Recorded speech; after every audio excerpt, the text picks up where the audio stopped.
May I have a roll call, please?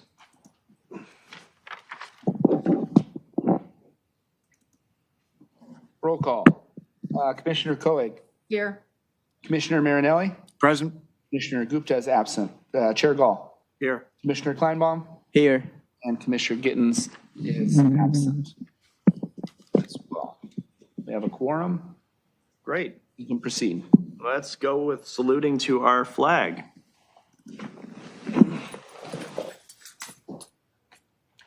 I pledge allegiance to the flag of the United States of America and to the republic for which it stands, one nation, under God, indivisible, with liberty and justice for all.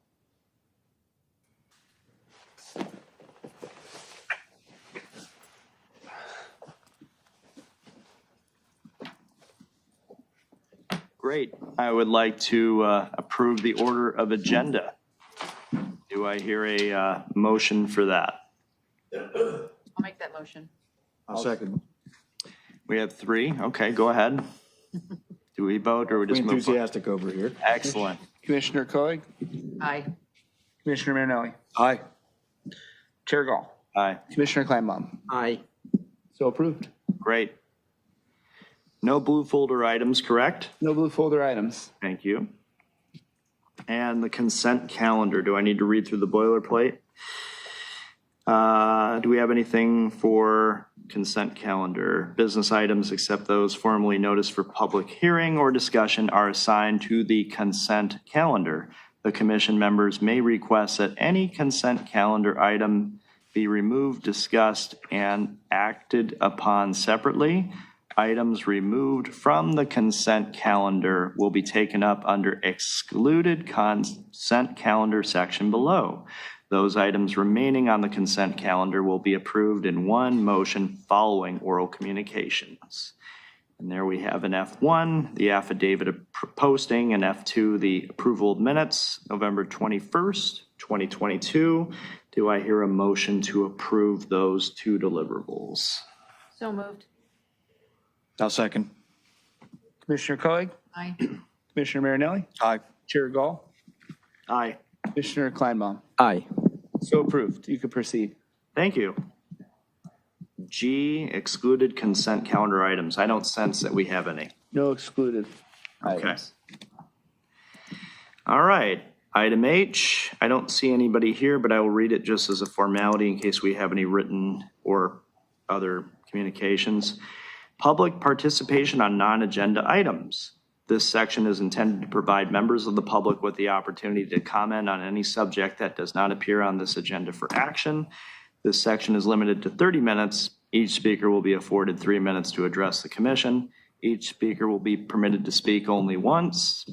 Written requests, if any, will be considered first under this section. Officer Lofstrom, any written requests? Not on non-agenda items and no e-comments. There's one e-comment on item J1, which we can address at that time. Wonderful. Wow. Okay, great. Item I, or I should, well, we don't need to close H because we move on to item I. Any items continued from previous agendas? I would simply ask in terms of scheduling, how we're going with that, if this is a good time to ask. And if anybody else has anything from our previous discussions, feel free to bring them up.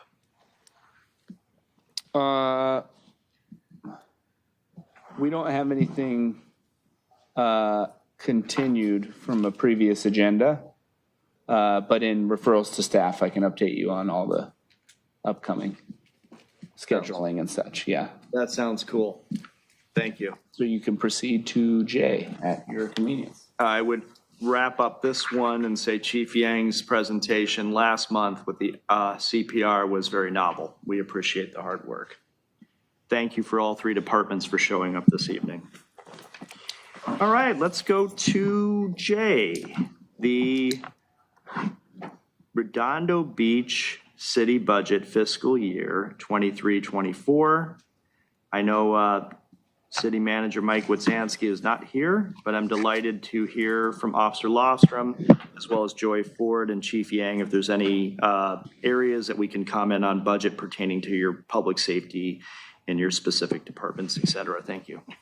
Yeah, Mike asked me to take input on any of the, as far as fiscal year 2023, 2024 budget goes, any of the public safety departments, if you guys had any input, speak any of those into the record, and I'll make detailed notes to present to Mike in the morning, and any questions from each department. We have 3 expertise for each public safety department. Yes. I just wonder if there's anything in the budget regarding e-bike enforcement? I mean, anything additional than what we normally have, if there's something specific just to e-bike enforcement? Got it.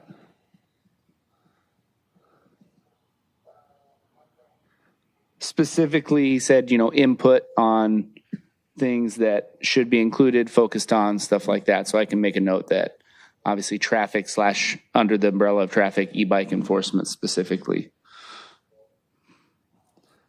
Any other questions? My or question would be input? regarding the police department. Are we in a position that if we need more officers within our budget this current year coming up, are we able to hire? If we find ourselves, I mean, I'm not sure what our staffing level is currently, but as you can see with comments regarding e-bike, there's some new items that have crept up, notably enforcement on e-bike. we're And do you need more officers to maintain our We're safety? slated for 95. Recruitment and retention is obviously at the forefront of that effort. Recruitment in general is more challenging these days for a number of complex reasons. But yeah, typically the idea is to always be striving for a full complement of staff, and any issues that arise more specifically within the department budget wise, would be more officers in certain places, more officers in general, like more maximum. And then considerations for like more enforcement here or there or other issues, as far as like your input on budget items go. So any sort of input you guys had in that sense. So how many officers do we have on hire? So you said we're slated for 95. Are we at capacity or no? No, I don't know the exact number. I think it's in the 80s. I see. I know Officer Turner retired, and I know there's a little bit of a capacity lacking at the feeding with St. James and probably the other churches. Comment was made that a weapon was found in one of the lines. I won't be specific on that. I think internally that's made well aware throughout the various departments. But seeing what happened, or hearing about what happened up in San Francisco with the startup executive, I don't want to see any of that stuff happen in Redondo Beach. It's kind of scary. So I would hope that our friends in county, as well as our police department here, can continue with the kind of a security detail as we feed our people experiencing homelessness, would be the thought there.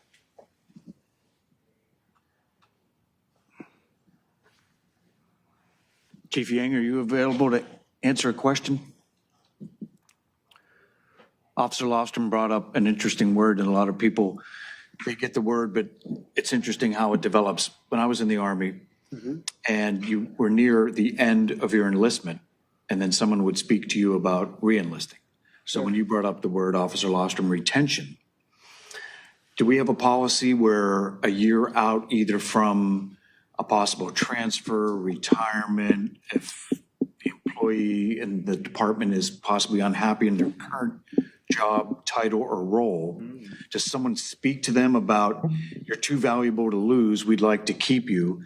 It might not be something we can do monetarily, but the path to where you want to be in advancement is open to you. Sure.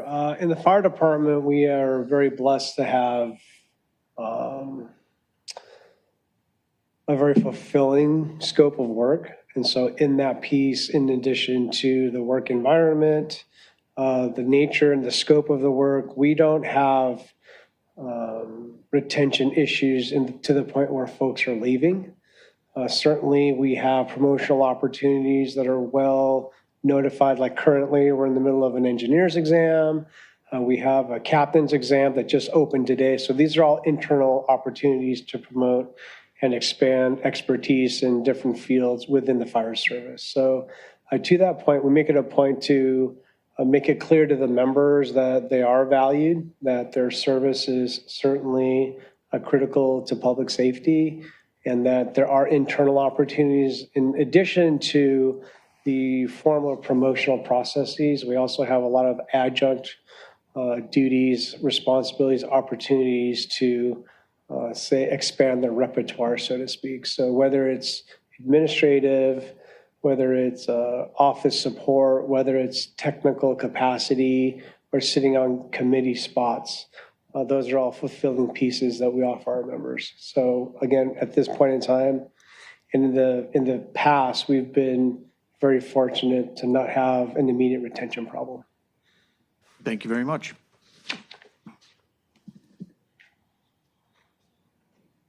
Kyle, do we have retention issues with Redondo Beach Police Department?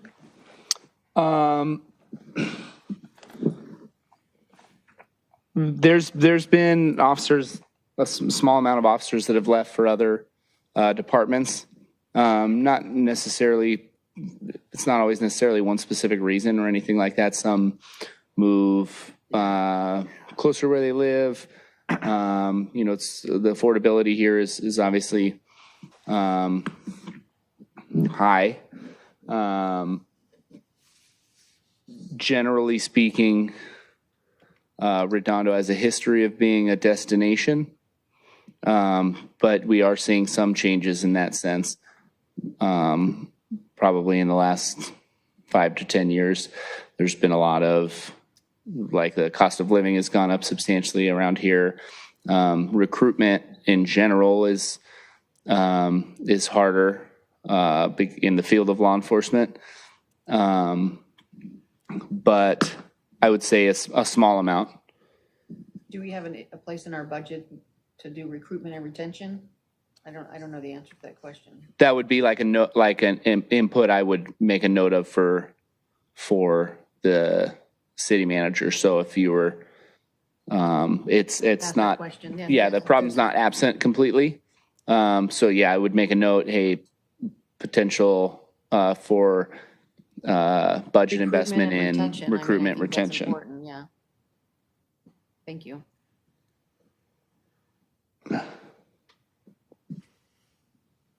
Go ahead, Commissioner Yeah, Kleinbaum. I have some comments. Yes. Yeah, I'm in favor of an increased budget for patrol officers. Number of patrol officers? Yes, sir. Motor or compact vehicle? Both.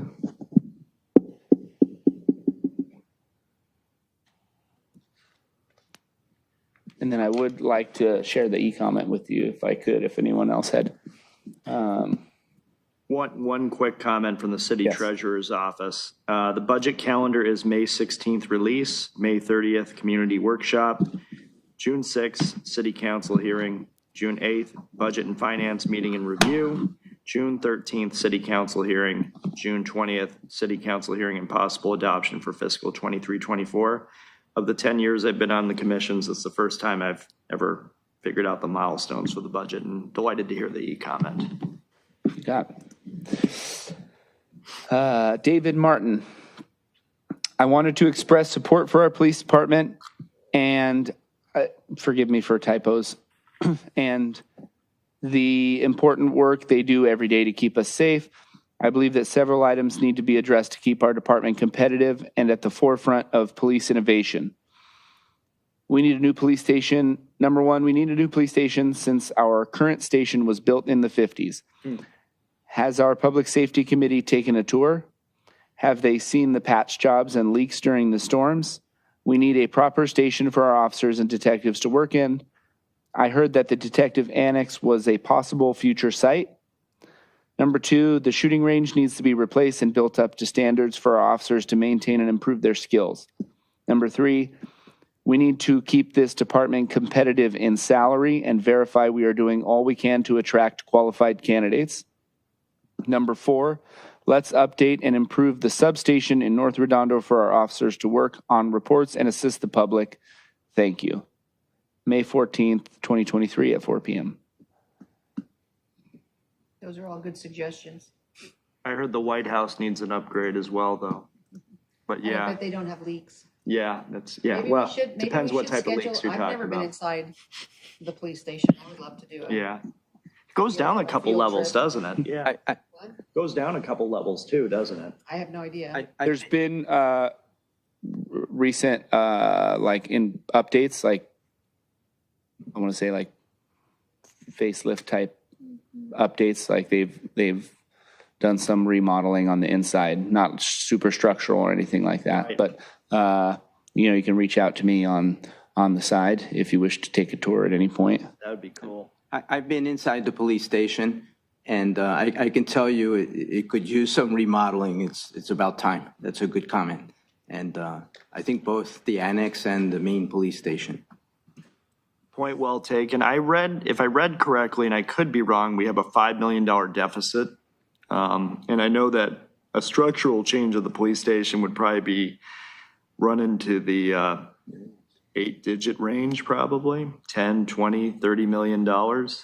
So I would be curious if the city manager and the treasurer and city council could comment on how we would allocate those funds and what benefits the shooting range and the police station would give. We do want to have a competitive police department so that the residents want to stay living here and be safe, as well as fire and prosecutor's office.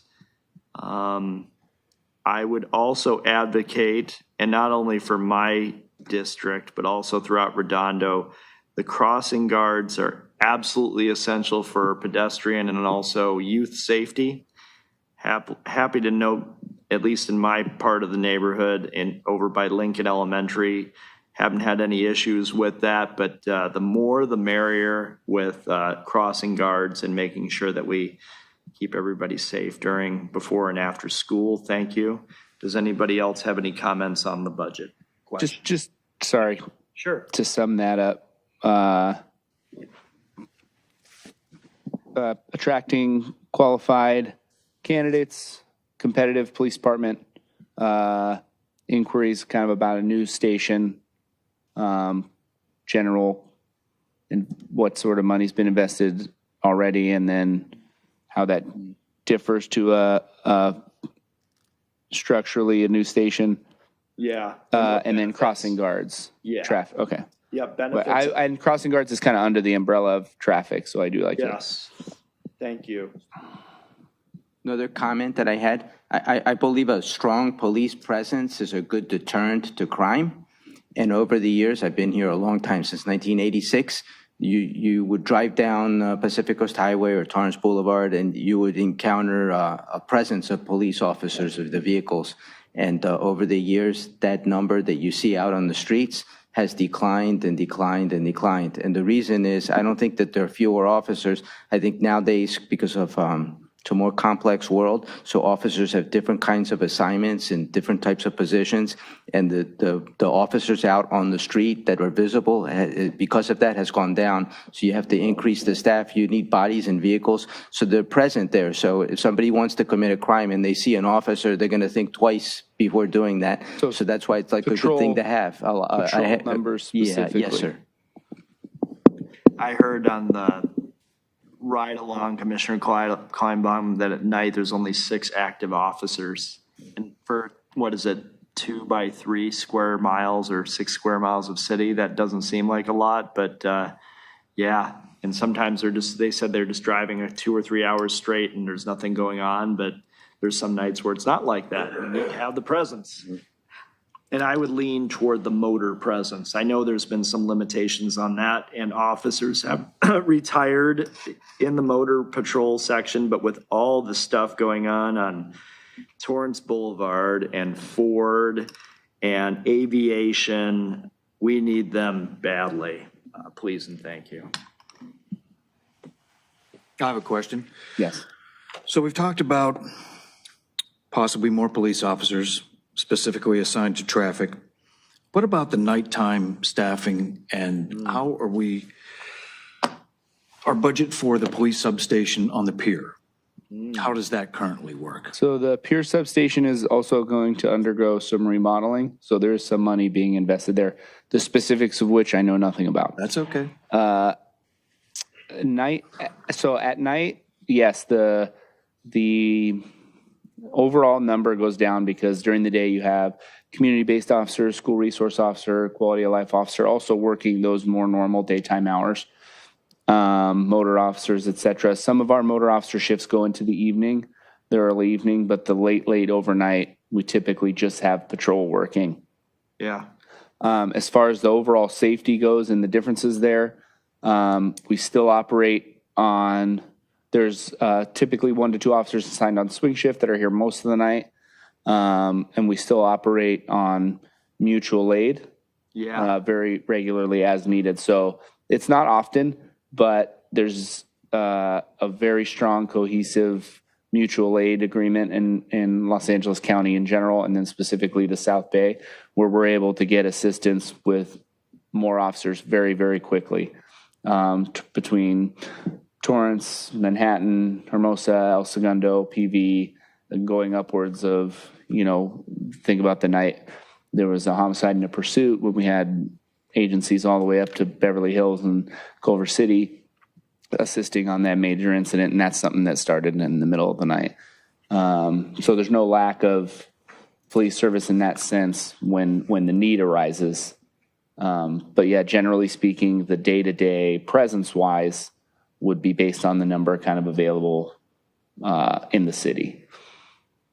Makes sense. It would be really interesting to get feedback on, I know a few years ago, I know Commissioner Kuig and I were listening to the Comfort Dog, and we had some passionate disagreement on the use of, or the budgeting of the Comfort Dog, and we can talk about that offline. It was kind of amusing. Oh, I don't remember that. but Oh, okay. it was hilarious. I will move on to making a comment that it would be nice to get an update while we're planning the budget on how the Comfort Dog, the motorcycle technology, the police boat, anything we've invested in terms of technology, if there's any net result that can be shared with the public on how it's been used to deter crime, the motorcycles that traverse the sand from Honda, et cetera, all great tools. And we want all the best tools to make sure our officers are safe and they get the job, the robots, canines, et cetera. But any update for that would probably be a good step in the right direction to keep those assets maintained and financed as we try to balance our municipal budget.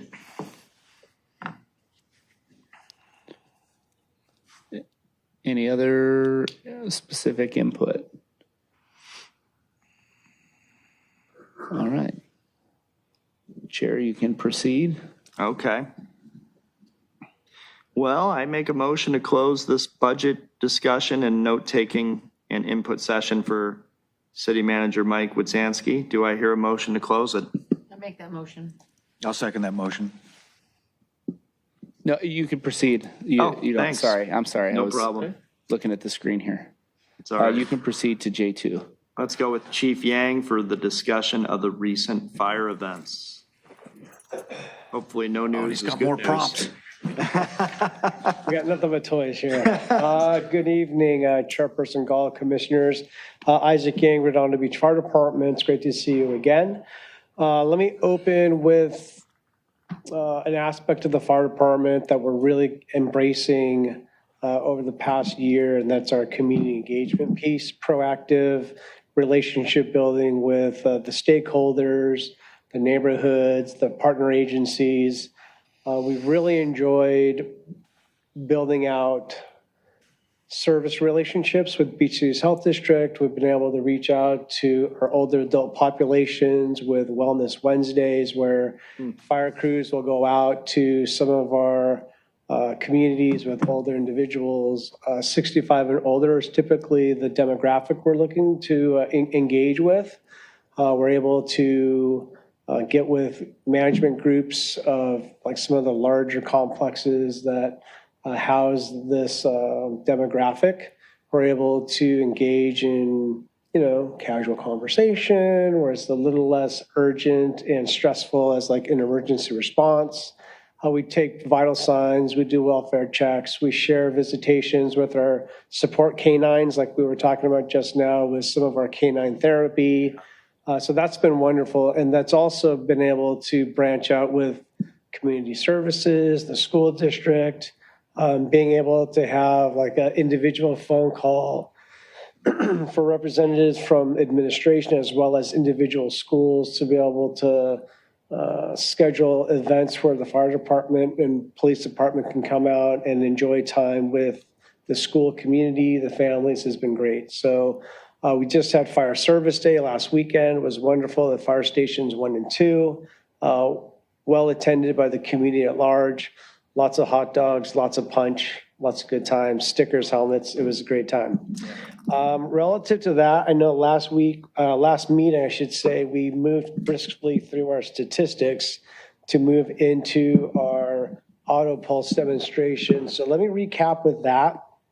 In terms of an administrative advancement with the fire department, we've been able to implement through the efforts of Chief May and Captain Sasante and the support of the city, a new records management system, which has really kind of evolved this into the ability to data input, but also data extract. So as we build that out, we're a lot more responsive to data inquiries and statistics and things of that nature. So working with dispatch also, this year we've run 3,068 calls up until this point today.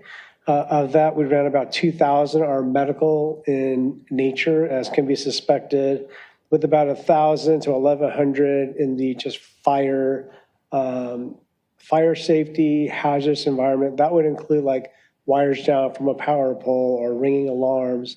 That would include sewer spills or hazmat calls, things of that nature, traffic collisions. An interesting statistic that we've been able to extract is we've had 22 first alarm assignment responses, which basically is a response to a fire condition in a building or a fire that is adjacent to a building, like a private vehicle or a dumpster that could extend to that building. So the reason why I mentioned that, of the 22 alarms that we've gotten of that nature, we've also had an extension of 1 second alarm. So the reflection of that statistic indicates that some of our first alarm responses are smaller in nature, so that's great for public safety and property conservation. Also, to that point, we like to think that that number illustrates with proficiency on the fire ground in our operation, small fires are staying small. Good. And I think to be able to quantify that with numerics and statistics to support that really helps kind of present a numerical representation of the effectiveness and efforts of fire crews in the field. Back to the medical piece though, last meeting we talked about the auto pulse and the functionality of that piece of device and technology in a progressive fire service and how it's been hugely impactful for those people that would require the application of that device. Tonight, I brought the Zoll X Series cardiac monitor. You will be very glad to hear that this device is inventoried on all of the fire units on the Redondo Beach Fire Department to be used. We probably use this 20 to 30 times a day. It's applied on every patient, on every medical aid. This piece of equipment is able to capture vital signs to include blood pressure, heart rate, pulse oximetry, which measures how much oxygen is in your blood. So we're able to monitor the efficiency to which you're exchanging oxygen at the cellular level. It's able to capture 4 lead limb leads to get an overview picture of your heart. This device is high technology. and high service in terms of application to the community on a daily basis. Specifically, this device can do 3 critical cardiac therapies. That would include cardiac pacing, which is basically the ability to regulate an irregular heart rate, or heart rhythm, I should say, that could be terminal, but with the distribution of consistent electrical shocks that are able to regulate the heart rhythm to stabilize a patient. Another thing that this is able to do is cardioversion. Cardioversion allows the correction of a potentially terminal heart rhythm by allowing the administration of one shock that is therefore corrects that dysrhythmic response in the cardiac tissue. The last element as far as cardiac therapy is the defibrillation. That's the, everyone clear, all clear, shocking, boom, and you deliver that shock in the cardiac algorithm. The reason why I mentioned this piece in following our auto pulse demonstration is used in conjunction, there's a high rate of return for not only ROSC, but complete, at times, zero compromise to full recovery for patients in cardiac arrest. So about 2 weeks ago, fire crews responded to a call for an individual in distress at the beach. And that was basically the details of the call, possible stroke. When they arrived on scene, that individual was in cardiac arrest. Lifeguards on scene were doing CPR at the beach. With the application of the auto pulse and this device, there was a defibrillation delivered. And with continued treatment, that person had gained ROSC, return of spontaneous circulation, and was transported to the hospital. Late last week, this individual who was on vacation from out of state with his family was released from the hospital with a full recovery with his family and visited the station to bid farewell from the state as their vacation had ended, but at the same time was very thankful that we were able to deliver treatment. And we're just so excited to be able to give you examples of this. This is not necessarily something you would see broadcast in the news. This is not something that the firefighters are going to walk around and kind of putting out there, because that's just not how they operate. This is their job. This is their service. This is their mission. And we would be remiss as administrators if we didn't share these successes that happen on a weekly, daily, monthly, annual basis. And with your continued support as commission members, we're so happy to be able to relay these events to you, because the support of the city, this commission, the community, our neighboring and partner service agencies, it's been a huge privilege to serve the community. So that is kind of where we are with that. Have any questions or answers for any questions? Yeah. That tool machine, does it able to share information of what it found and what it did with that's such a great question. With the emergency medical facilities? Sure. So this device can do a 12-lead EKG for those people experiencing chest pain. It can determine the underlying rhythm, and if it is indeed a heart attack, so to speak in layman's terms, this device can transmit that rhythm to the receiving cath lab, LCM or Torrance. So even before we arrive on scene from the field, we can send that EKG. They confirm it at the receiving hospital. They can activate the cath lab. So by the time we get to the receiving hospital, which is basically 5 minutes away, that cath lab is fired up and ready to receive an immediate treatment. So I appreciate that question, if that provides clarification for you. Thank you. That's pretty amazing. Did you say those are in every one of the? That's correct. Every piece of rolling stock as well as the vessels of the harbor are equipped with this device. And how much does each one of those cost? Do you know? $35,000. $35,000? That's correct. The longevity, like how long do they last? So interestingly enough, with technology, it's software updates. We used to have to purchase like the entire new device. The X series has been in service for well over 10 years, but again, with software updates, it prolongs its usage. We are preparing budget requests for the next version of this device, which will include a full reconfiguration. But we have enjoyed double-digit years of service for this particular model. What is the benefit of the full reconfiguration? That is more a Zoll technology piece. Yeah. I'm sure that there's going to be placement of different cords, placement of screen, placement of buttons. And I think it's a high ergonomic piece. And then also I think there's materials pieces which increases the durability of the device. I understand. It's hard to type on a keyboard with your keyboard piece missing after a while. That's correct. When Yeah. things fall off, it's not a good thing. Is that piece of equipment wholly separate from the other piece of equipment you showed us last week? That's correct. So they're independent but work in partnership, absolutely. Can they work in tandem with each other? Like that one device that was 25,000 would do the pumping, but that would do the reporting and the sending the one signal to the Right, heart. so if the auto pulse is providing Yeah. the circumferential uninterrupted compression, Yeah, this device with the pads reading the cardiac activity, yeah. this is able to record that both on paper, hard copy. We're also able to send it to the receiving facility via telemetry.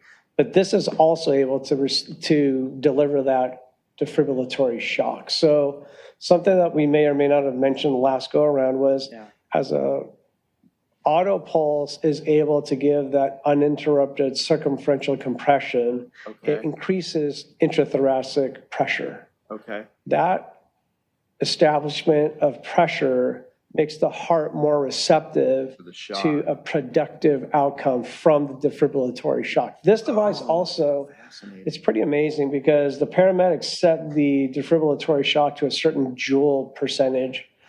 But once they're able to deliver the shock, the pads and this device can determine thoracic impedance, which basically means the resistance of muscle, bone, and tissue organs for that electrical impulse to make maximum productive touch with the cardiac tissue. So this device actually will move up or down that joule discharge to maximize the productivity of conversion. But to that point, the intrathoracic pressure that's created with the auto pulse, they're part and parcel working in tandem for best results. Fascinating. The other question I had was if we have 4 or 5 fire stations in Redondo, we wanted to reconfigure each of the pieces of equipment, it would be 60,000 times 5, which would be about a $300,000 spend. That would be question 1. And then question 2, are there any other competitive forces in the market where you can find some neat and exciting technologies where a competitive bid could be placed just in case? Sure. Currently, because of our longstanding relationship with Zoll, we do receive competitive pricing off the top. That also being said, good. Zoll is a leading innovator in this technology. Yeah. And because of that, we have stuck with it. Plus, we have the compatible pieces to the cardiac emergency puzzle. Hard to So replace. that infrastructure and that foundation is already established. There are other manufacturers that have cardiac devices on the market, Yeah. but based on the customer service, based on the responsiveness of corporate, based on the competitive pricing, the technology, the advancements, it is very difficult to find a more streamlined operation That's great. that is turnkey to move right into. One final question on that. You know, there's apps called, I think, Triage and different things like that. Are they lined up with this type of thing? Would an app from another company be able to tie in with this equipment at all, or is that irrelevant to the technology? As far as the programming that Zoll does, I mean, that company has pretty much addressed every facet of That's field good. care. Yeah. Cardiac to their devices, innovations upcoming. They've been able to institute software upgrades, which also expand the scope of function of the device. It's more of a technological piece that is beyond my scope, but being able to expand the functionality of this device through the software upgrades has been pretty incredible. So for example, there's a thing called see-through CPR where you're able to see the underlying rhythm even as you're doing compressions. Wow. Which in and of itself gives you true data because you have the underlying rhythm, even as you are physically manipulating the chest. Those are things where being able, and then in that algorithm, there's also the ability to see the effectiveness of the compression and the recoil. So you're seeing the full distribution of blood, therefore oxygen and red blood cells through that CPR treatment modality. Real-time efficacy confirmation. It is pretty amazing. That's absolutely true. Any final questions?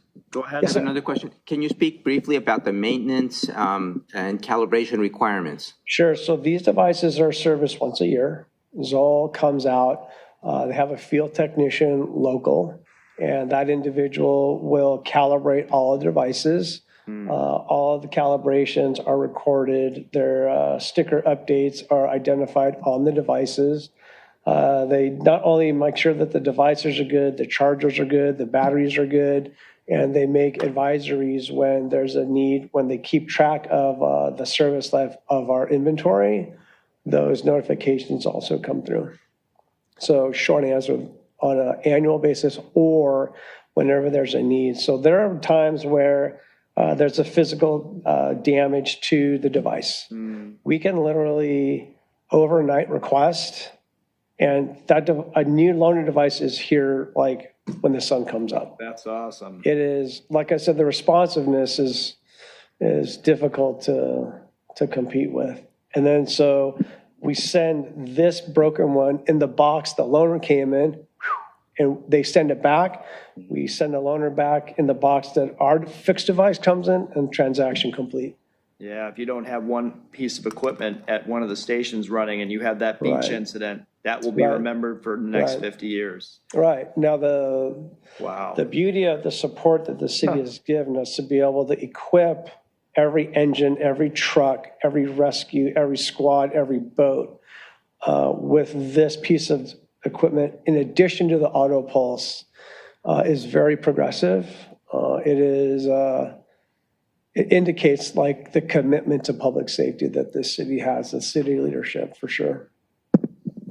Another question. I assume it's battery operated. That's and those correct. batteries have to be recharged or rechargeable. So in the fire engines or ambulances or wherever they go, how does that plug into, so it's like constantly being charged when it's not in So use? every morning during the morning checkout, the paramedics will switch out batteries. So we have a bank of batteries at the station. And so these batteries get rotated at least every day. That also being said, a spare battery full charge is carried on the device. That's awesome. So there's, if nothing else in the world of public safety, specifically rescue work, redundancy to redundancy to redundancy. So that is all kind of built into the anticipation of deployment of these devices. You, Awesome. you mentioned a few meetings ago about having the tier 1 fire department in terms of quality. Would you say, Chief Yang, that this type of technology, along with your database system improvements, are getting us closer to the absolute top of that, and where we can be the best fire department in California? Or what other initiatives does Redondo Beach Fire Department have to get us to the top marker? I think that, every agency, regardless of the type of industry, Yeah. human capital, like the people doing the work, the human resources, that's one thing. Yeah. Two, obviously, unlimited funding to capture. But where we've gone in the fire department, especially recently, is like the planned budgeting that's based on our capabilities, based on community need. That community need is based on inputs from the commission, from the general public, through stakeholder groups. It's also captured in our record management and being able to trend forward by looking back and seeing where we are in the near past, the current time, and going into the future. That being said, yes, it is wonderful to have equipment. It is wonderful to have computer technological platforms, but truly, I think what is unique about this city, and I will speak across the board for every department I've ever come in contact with, which in 21 years has been every department, is the people who work here. Yeah. I cannot speak to the force multiplier impact that the people who work here, the employees, regardless of their specific department of specialty, people come with passion, commitment, drive to be productive, to drive to kind of look forward and around the corner. This is just a device. Yeah. It's a box with buttons on it. It does incredible things, but you need the people that are trained to be able to not only deploy it once, but retain the knowledge and commit to the training, to the perpetual deployment of this device. In our industry at 2 p.m, at 2 a.m, when it's raining out, when it's beautiful out, on the beach, in the house, in a car, on the freeway, at the park, like the devices we have, the technologies we enjoy are as good as the people that deploy them. Yeah. And so to that point, this city, this community, this commission, you're blessed with incredible people. The people behind the badge, the people behind the cases, the people behind the work really kind of drive the machine for sure. Well, go RBFD. And any other questions? We're just very lucky to have all of you. Yeah. Brilliant and hardworking people. Absolutely. Well, thank you. Thank you, Chief Okay. Yang. We appreciate it. Yes, sir.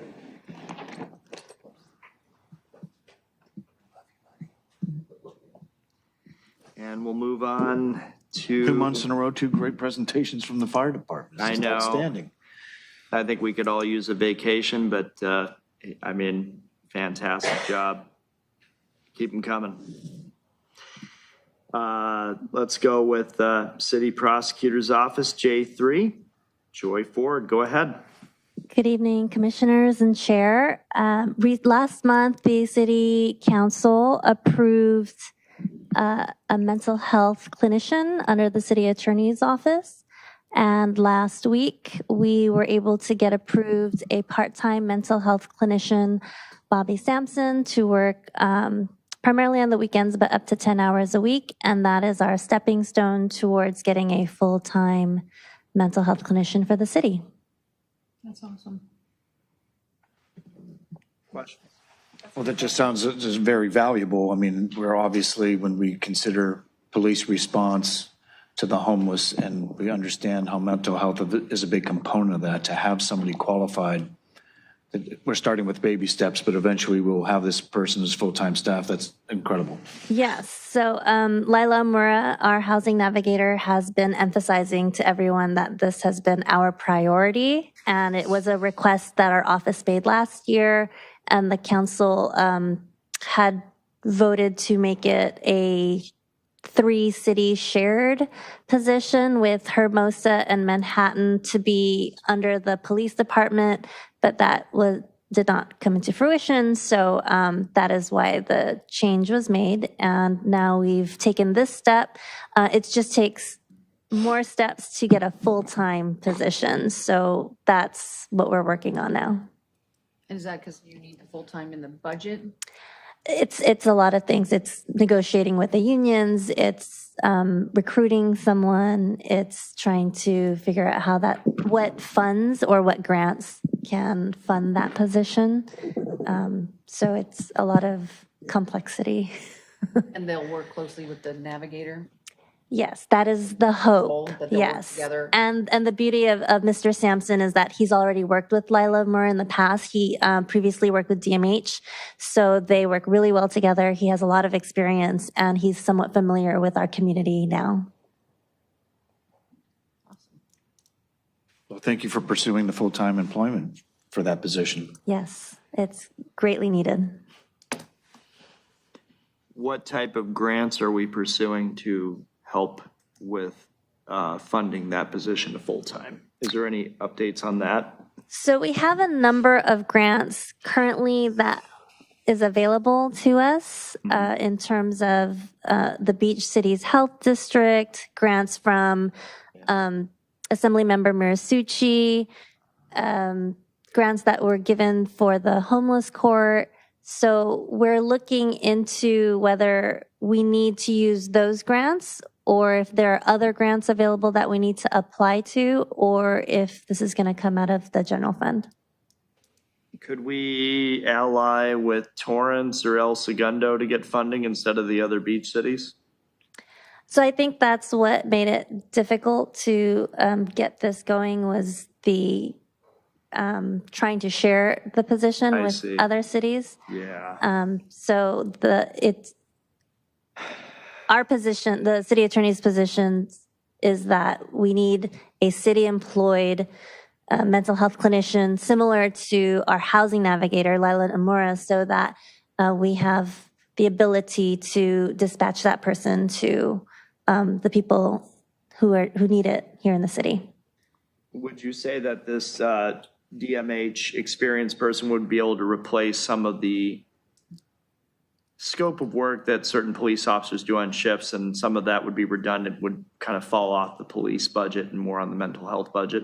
So that's the hope, is that we hope to save some of our city resources and public safety resources so that the people who need treatment and not enforcement can be treated. That'd be great. Are there any other questions? That's just been an interesting, that's the trend, treatment rather than enforcement, as we recognize what we need to do with people and their mental health. Yes. Very well said on your Get part. places for treatment. 'Cause Yes. it's still lacking. Yes. So we start with baby steps. Yes. So you get the housing navigator to work with the, and, you know, the what is it? Clinician. Clinician, and then you find treatment centers that will take them. I mean, And we still need that's been a lot of the problem in LA County, Yes. because you have, I don't know where the money comes from or where it goes from my personal experience, is that you don't want to have them incarcerated because they need treatment, but then there's no place for treatment. And if you have a non-compliant person who doesn't want treatment, what do you do with that? You end up with enforcement because they don't want treatment. Correct. They have a weapon, though. You have to give them a special type of treatment, at least for a while. Yeah, there's some of those issues too. Right. Yeah. Has county been collaborative on this topic at all? So that is another option we are looking into in terms of a full-time position, is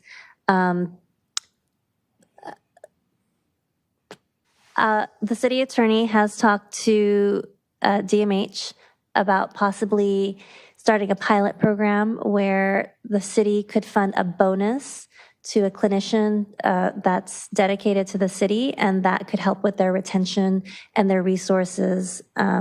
Because there are DMH clinicians out there, the retention right now is a hardship that the county is facing. So getting the resources out to the beach cities is a whole nother difficulty. I would say that I hope your communications with county are efficacious and helpful for both, to relieve issues both in the city as well as in the county. Does anyone else have any other questions or comments? Great. I move to close J3 and move on to Officer Lofstrom with recent law enforcement and events with a crime recap. Take it away.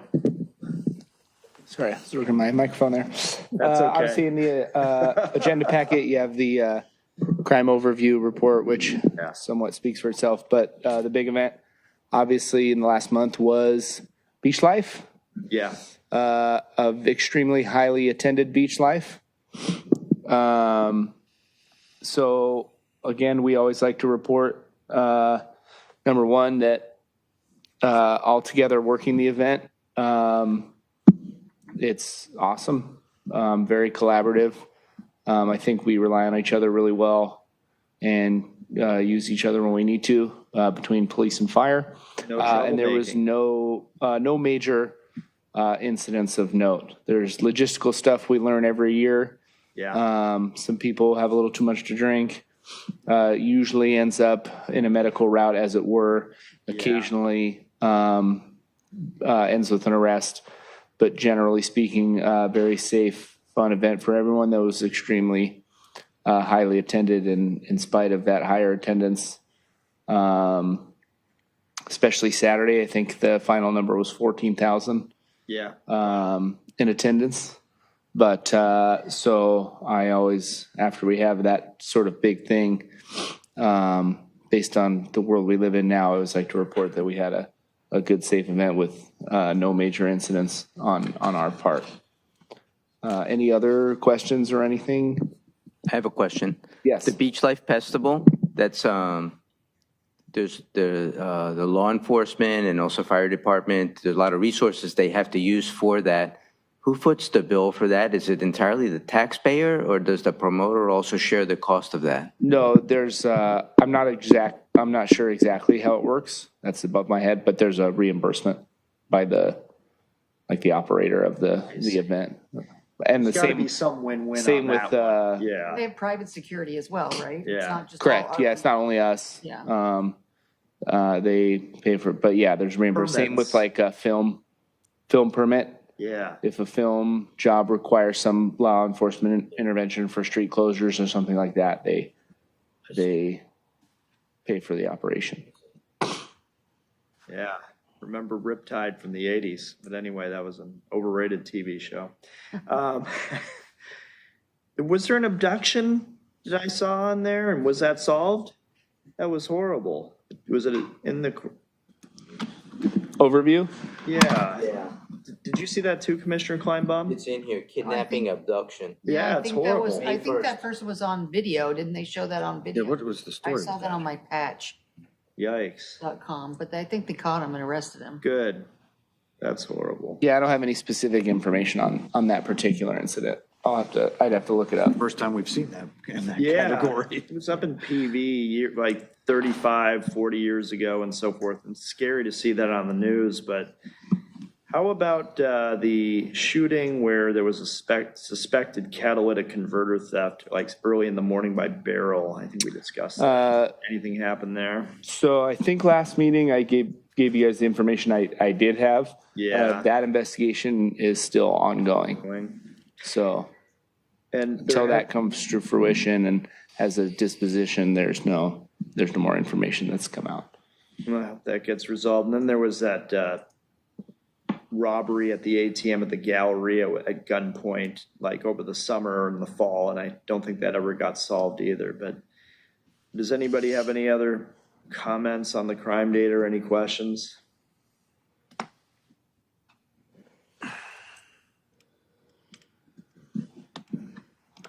All right. I have a question. Yeah. Yes. So this is kind of like raw data, like the quantities for all these things happening, and then somehow you can show graphically over time how things are doing in different categories. Is there, there's one graph here, stolen vehicles in 30 days, but that's by type. Is there more graphical information that could be included in this? That's all. I don't want you to do extra work, but maybe just availability to stick in here. I don't prepare the document. The document's Yeah. prepared by our crime analyst. And I can only go off of kind of what she can be approves. That's like accessible to the public. Sure. Maybe something like Commissioner Kleinbaum, maybe a bar graph where if a certain category hits an upper limit or a lower limit, then we make a note of that. Like there's been kind of a deviation from the average number of burglaries and it's spiked over the last 3 months. We should talk about it. Yeah, the idea is just to understand long-term trends, where Yeah. they're headed. Yeah. Yeah, variability and variances. Commissioner Kuig, anything?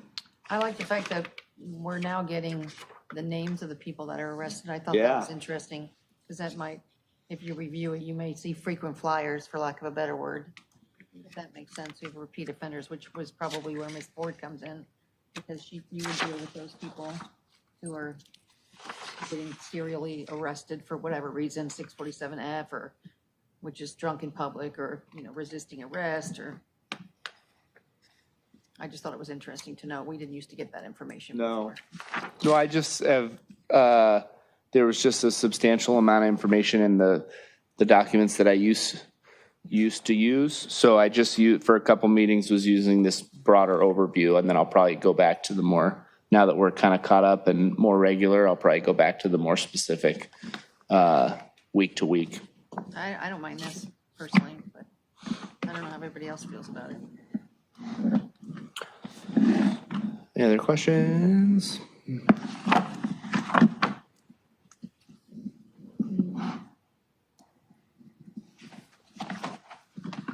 Great, thank you, Officer Lostrom. If there's no other questions, we can move on to the next topic. See how fast it takes me to scroll to the top of the screen here. Community policing. Yep, let's go to J5. Any updates on that? Thank you. So since you saw me last, there was a community safety workshop at Casa de las Amigas. That's usually specific around the senior population. There was run, hide, fight training for our library staff. There was a Harlem Wizards basketball game Were you involved in that? at Redondo Union High School. You may have seen a couple of Redondo Beach police officers playing And a couple basketball. slam dunks. There was one really good guy on the staff team. Who was it? He's tall, he's about 6'1", white guy, really nice hair. Super good. They were kind of worried. But as far as I understood, he had to stick to the script, so he did have to, participate in letting them win sometimes. So, anywho, we did another senior safety workshop for the city at the Anderson Park Senior Center. And then I accidentally put this in the events that have occurred. I was just off by a slight bit on the date, but this Wednesday we'll be attending the school district mental health fair, which is this Wednesday at the high school. Upcoming events, as you can see, that was my little error there. Citizens Academy graduation is this Friday, May 19th. Right here in the city council chambers at 7 p.m. I encourage you to attend the graduation. Yeah. There's a lot of dedicated citizens that attend that live in all the districts in Redondo. I always encourage city council and commission members to attend. Yeah. Our Teens and Policing program begins June 15th. There's currently 11 participants registered. Is that a new program? That is not new. Oh, I didn't know One of our school resource officers started it before moving on to a different position. Nice. And when I got to the community-based office, I continued it. My first class had One of my Commissioner sons. Coig's son in it. Great guy, Logan. Still my buddy. And we have 11 participants. I opened it up to middle school age also for this session, just to try and improve the interest. Yeah, it's a smart program. And we actually are gonna, looks like, this isn't confirmed, but we're gonna partner with Raising Cane's. They're gonna provide us a little bit of food for our opening and closing sessions, which is always nice to get a solid community partnership. Do we teach student law at Redondo Union? Say again? Do we teach a class called Student and the Law at Redondo Union? Not the police department specifically, no. We had that up at PB High. I don't know, and there may be something in their curriculum related to that, Yeah, but not that'd us be cool. specifically Not to my- teaching it. Not to my knowledge, I have never seen Never that. seen, they had Since it I at have high PB school High. kids. Yeah. We can share it later. There will be a special guest reading at the library. And then we have Run, Hide, Fight training for Beach City's Health District, which is a very large Redondo entity upcoming in July. And then our UCLA blood drive at the library on July 13th. Hope you see you all there. Do a good deed. I am famous for setting records in the amount of blood units that I obtain in my blood drives. So, yeah, teamwork. Get some Dunkin' Donuts. Any questions regarding the community policing events and activities? I like the level where we connect with all different community, ages and demographics and so forth. It's awesome. Any questions?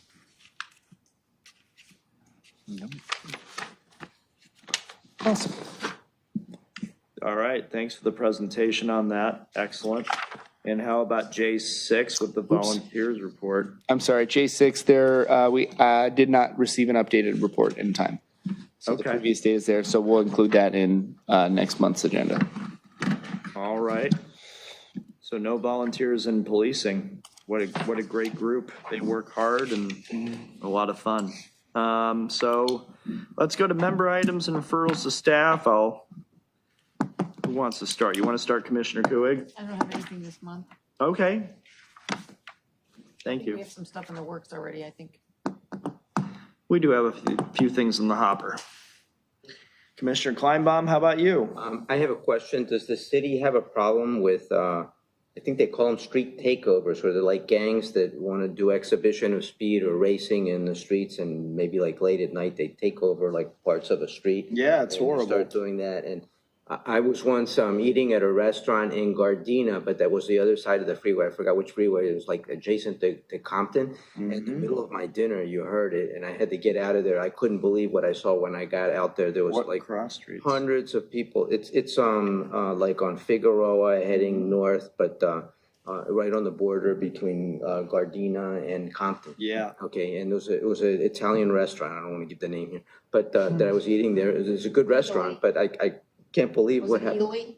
What's that? Italy? Yeah, I think that's the one, yeah. And then it was like Friday night. I couldn't believe it. There was like hundreds of people out there, and they were like racing motorcycles and cars, and the sound, it sounded like a war zone. I've never seen anything like that. How does the police permit that there? I don't know. They used to have Well, they like. don't av- It's permit Okay, yeah, well, it's not just let permitted. it happen. It's not permitted. It's just a resource issue, Flash like, mob. so the Redondo Beach is a highly officious. The police department's highly officious when it comes to something like a street takeover. Sometimes there's intel available ahead of time. We're highly officious, and the reputations develop in the South Bay and Redondo specifically that it's not fun to do it here. Yeah, So okay. it's extremely few and far between and rare. And It's it- rare. And it's usually intervened upon immediately if it's attempted in Redondo Beach. Once, I live at 200 block of Camino Real, and there's that Garnet and Francisca meet at that intersection. yeah, And there's like wow. a triangle, like right in front of my house there, like Yeah. an open area. And once there was like a group of people like doing donuts there, and you could see, it was really loud. And after it was all over, for like months, you could see that the black, from the rubber from their tires on the road. And So I there's know it a happens, difference yeah. between like a individual instance Yeah, of reckless driving sure. where somebody's in a fast car and they want to do donuts at the big intersection or what have you. And then a legitimate attempt at a street takeover, which usually pre-planned, Sure, I see, multiple cars all at the same time. yeah.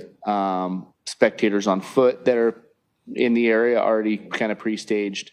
But again, the intervention in the South Bay cities and specifically Redondo has a reputation for being swift and highly officious. So it hasn't gained very much traction Flash mob. in this area. Like a flash mob. Yeah. They like plan it, do it, and 'Cause then they're- just show up somewhere and do it. In That other happens cities. in the harbor a And we lot. sometimes get intel ahead of time when it's I on see. that scale because it takes planning and it takes. In other cities where it's a problem, they've like passed stricter ordinances where they can seize all the vehicles and arrest all the people that are even bystanders and all that. But I don't think we have that, like a problem like that around here. So I don't think it's something that. No Nonprofit specific people ordinances. that do presentations and stuff like that. If we ever find one, I'll run it by the commission. I see. Would that be interesting to you? Nonprofit people that do presentations. Maybe they lost their child in one of these street racing, so they go out and. I follow what you're Yeah. saying. Oh, Be the good to hear passion their for a side. good reason. Yeah, that'd be terrible. Yeah. It's very fun until dangerous. somebody gets killed. Yeah. Yeah, unfortunately, and it's not fun when you're stuck driving back from Westwood and you're going down Sepulveda and you're over by Otis and they're running the street race and you have to go down another street to get home to get by the airport. And it's a real inconvenience, and it's also dangerous and noisy and dirty and scary. Yeah. We're still doing member items and referrals to staff. Yes. So if I come across anything of Okay. interest, I'll bring it to the commission and then we can do all that. Thank you. Commissioner Marinelli? Any thought to June and our meeting? Do you have some ideas in the hopper? The three approved agendizable items are Linda Veal from the school Lisa district, Beal, yeah. the Brady Foundation, and Cal OES. So assuming there's no, I am at the will of some city staff on certain things such as tonight. So my initial plan is changed based on requests like that and so on. But that's what's on the docket for the next three. Sure. If I have my way. Has Director Osborne gotten back to you? I sent him kind of a generic, hey, I'll reach out as soon as I can. And it was probably right after I got a phone call about the budget taking over this meeting. Cool. So just so they're not right up on the hop ready to go, they're kind of sitting waiting on us. More so just, hey, as soon as I reach out, you will still have time to plan. Okay. Yeah, it would take probably a couple weeks to get them approved to come out from Sacramento. If there's no other referrals or comments, I would like to adjourn the meeting at 8:13. Have a wonderful evening. Thank you very much. Thank you. Meeting adjourned. Thank you. No, thank you.